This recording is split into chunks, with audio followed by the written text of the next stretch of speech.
Hi everyone, in this video we're going to do a quick introduction into graphing linear inequalities. This is not going to be a full lesson, it's just, again, a quick introduction. So when we graph linear inequalities, we're going to see four different types of signs, and you've seen these before. So we have less than or equal to, greater than, and greater than or equal to. Now, when we're graphing linear inequalities, we're going to get stuff that looks like these two things here.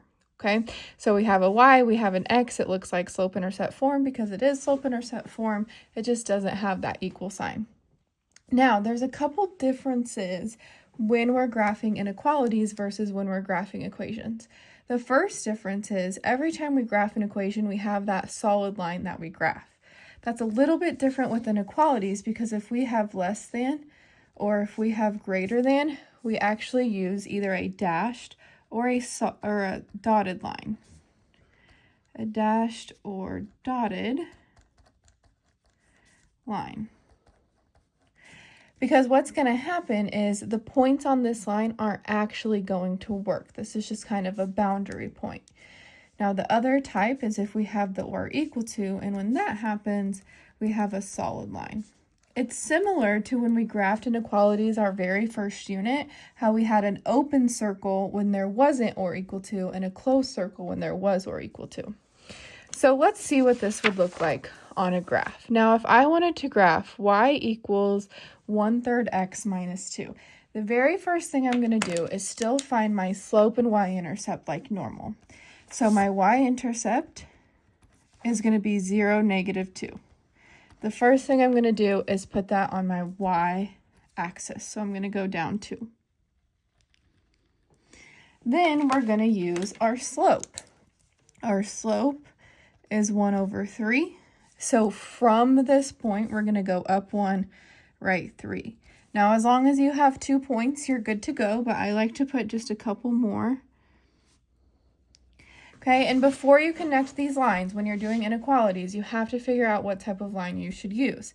Since this has or equal to, we're going to put a solid line connecting these points. Now, this is saying we want all the y values that are less than this line. Right now, we have all the y values that are equal to. So less than or equal to, we have the equal to. But we need to some way represent that we still want the y values that are less than this. So what we do is we actually shade part of the graph. Now, if we look at our y-intercept, everything above it would be y greater than, and everything below would be y less than. So you can use either a pen, a pencil. I like to use a highlighter. And we're going to shade in everything that's less than that y-intercept. Well, that's going to be this entire section. So all of these points below this line would work for this inequality. You could choose any point, either on this line or underneath this line. And if you substitute it into the inequality, you're going to get a true statement. So let's look at one more. If we have y is greater than 2x plus 1. Again, we're going to start with our y-intercept. Our y-intercept is always the number without the variable. Our slope is the number with the variable because slope happens over and over and over again. Remember, if your slope is a whole number, you can write it as over 1. So this would be 2/1. All right, starting with our y-intercept, I'm going to go to 0, 1. My slope is rise over run, so I'm going to go up 2/1, up 2/1 as many times as you want. You just have to have at least 2 points to connect your line. We're going to be really careful. This does not have or equal to, so we need to have a dashed line.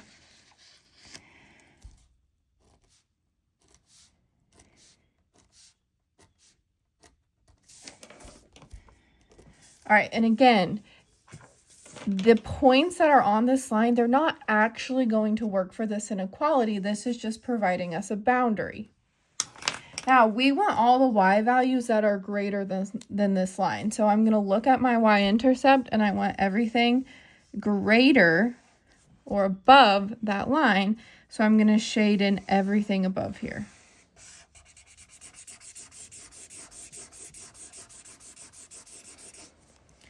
All right, so everything in this shaded area would make this inequality true. So just a quick example of what I mean by that is, let's say I picked this point right here. That's the point -2, comma 1, 2, 3, 4, 5. So if I put that point into the inequality, y is 5, so we would have 5 is greater than 2. Our x value is -2 plus 1. So 5 is greater than -4 plus 1. So 5 is greater than -3. This is a true statement.